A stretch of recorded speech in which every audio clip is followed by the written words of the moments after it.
कुछ दिन पहले की बात है कि मैं मेरी कज़न के साथ एक कार्यक्रम में गया था जहां मेरी मुलाकात एक महिला से हुई। मेरी कज़न से मुझे उसके बारे में काफ़ी कुछ पता चला और सच मानिए उसे सुनकर मेरी आंखें भर आईं। वह सिर्फ 17 साल की थी जब उस लड़की अंजलि की शादी एक ऐसे आदमी से करा दी गई जो उससे लगभग 18 साल बड़ा था। शादी के 1 महीने बाद उसे पता चला कि उसका पति शराबी है। सच्चाई सामने आने के बाद वह हर रात उसके साथ दुर्व्यवहार, मार पिटाई करता था और उसे अपनी मां से पैसे लाने के लिए मजबूर करता था। जब अंजलि इनकार करती तो उसे डंडे से कमरा बंद करके बहुत पीटता था। उसके शरीर पर मार के निशान भी बन गए थे। उसे उस पर जरा भी तरस न आता। वह बेचारी हाथ जोड़कर गिड़गिड़ाती रहती पर वह किसी की एक न सुनता। उसकी हालत बिल्कुल मरने जैसी हो गई थी। अंजलि बहुत ही परेशान थी। उसे समझ में नहीं आ रहा था कि वह यह सब कुछ कैसे ठीक करे या फिर इस सब से कैसे बाहर निकले। उसने कई दिनों तक अपने घर पर भी कुछ नहीं बताया क्योंकि उसके पापा हार्ट अटैक के पेशेंट थे। अगर उन्हें पता चलता कि उनकी बेटी के साथ ये सब हो रहा है तो वह ये सोचकर मर ही जाते। लेकिन आखिर वह सहन करती भी कितना। एक दिन उसने चुपके से अपनी माँ को फ़ोन किया और अपनी माँ को इन तकलीफ़ों के बारे में बताया। लेकिन माँ ने कहा यह हर घर की समस्या है और तुम्हें इसे खुद ही ठीक करना होगा या फिर इसे सहन करना होगा। वह कहती है शुरू शुरू में ऐसा ही होता है, तुम एडजस्ट करने की कोशिश करो, सब कुछ ठीक हो जाएगा। इतनी जल्दी घबराओ मत। आखिर लड़कियों की किस्मत में ये सब तो होता ही है, उन्हें सहन करना ही पड़ता है और फिर कर भी क्या सकते हैं। अंजलि की सास उसके पति से भी बदतर थी। उसे केवल 2 समय का भोजन देती और उसे साफ सफाई, कपड़े धोने आदि सभी काम करने के लिए मजबूर करती थी। कुछ महीनों बाद जब वह गर्भवती हो गई तो उसके परिवार वालों ने कहा कि अगर तुमने लड़की को जन्म दिया तो तुम्हें ये घर छोड़ना पड़ेगा। दुर्भाग्य से उसने एक लड़की को जन्म दिया। वह दिन उसकी ज़िंदगी का सबसे बुरा दिन था। जैसे ही परिवार में सबको पता चला कि अस्पताल में उसने एक लड़की को जन्म दिया है, कोई भी उस बच्ची को देखने या उन लोगों को घर वापस लाने नहीं गया।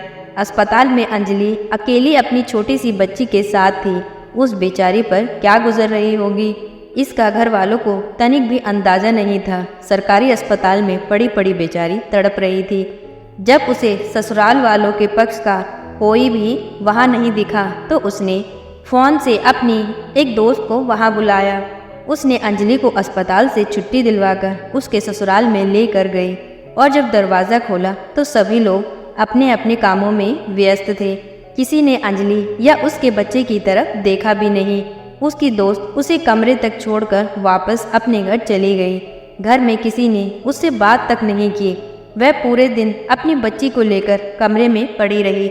शाम को जब उसका पति घर पर आया, उसने देखा कि अंजलि अपनी बेटी के साथ घर वापस आ गई है। उसने आव देखा न ताव और अंजलि को बहुत बेरहमी से पीटा।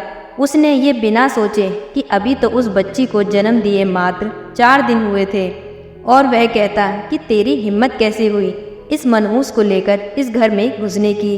तूने हमारे वंश का नाश कर दिया इस लड़की को जन्म देकर। हमारा वंश बढ़ाने के लिए तुझे बेटा पैदा करने को बोला था और तूने इस लड़की को जन्म दिया है। अब तेरे लिए इस घर में कोई जगह नहीं है।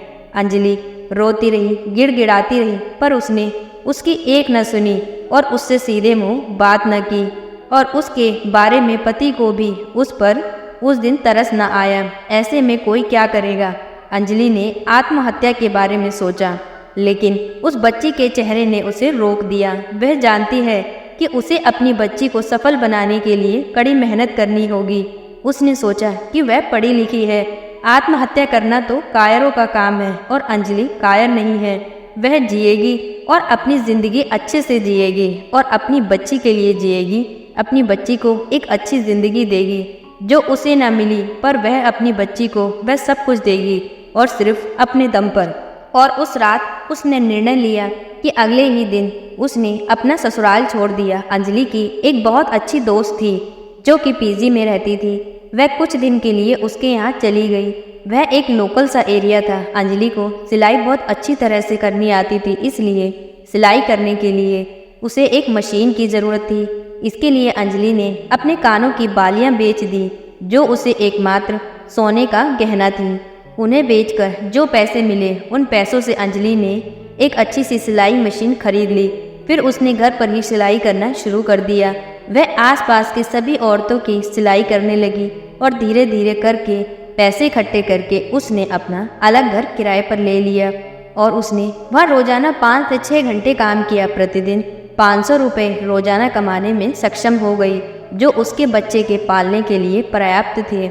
लेकिन कुछ महीनों बाद उसे पीठ संबंधी कुछ समस्याओं का सामना करना पड़ा और वह इससे कमज़ोर हो गई, क्योंकि जब उसने अपनी बेटी को जन्म दिया था उसका बिल्कुल भी ध्यान नहीं रखा गया।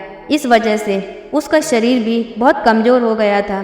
कुछ दिनों तक उसने सिलाई करना बहुत कम कर दिया, बहुत ही कम कपड़े सिलती थी। फिर उसकी तबीयत बिगड़ने लगी तो उसने सिलाई बिल्कुल छोड़ दी और पहले अपना इलाज कराया।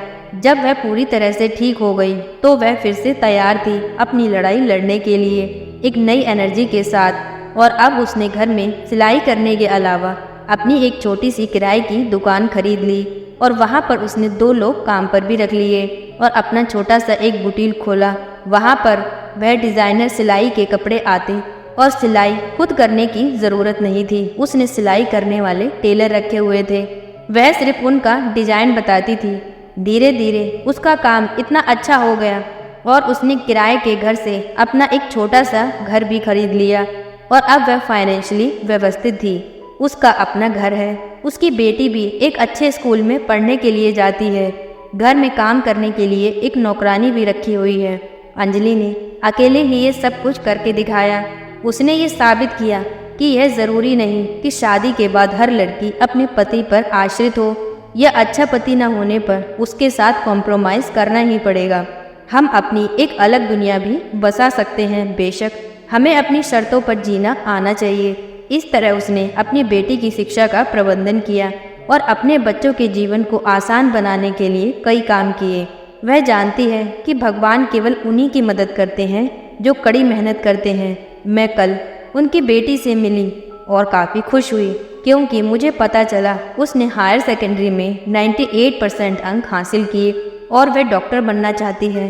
अंजलि के पास अपनी बेटी के अलावा कुछ नहीं था और उसने अपने पति को छोड़ दिया और उसे कोई आइडिया भी नहीं था कि वह आगे क्या करेगी, लेकिन उसे खुद पर विश्वास था।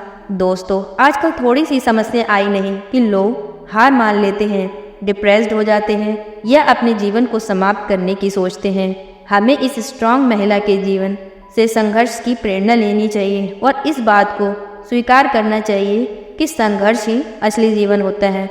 तो दोस्तों, कैसी लगी आज की ये कहानी आपको प्लीज़ कमेंट करके बताएं और ऐसी ही अच्छी अच्छी कहानियाँ सुनने के लिए हमारे चैनल को सब्सक्राइब करें। Thank you friends.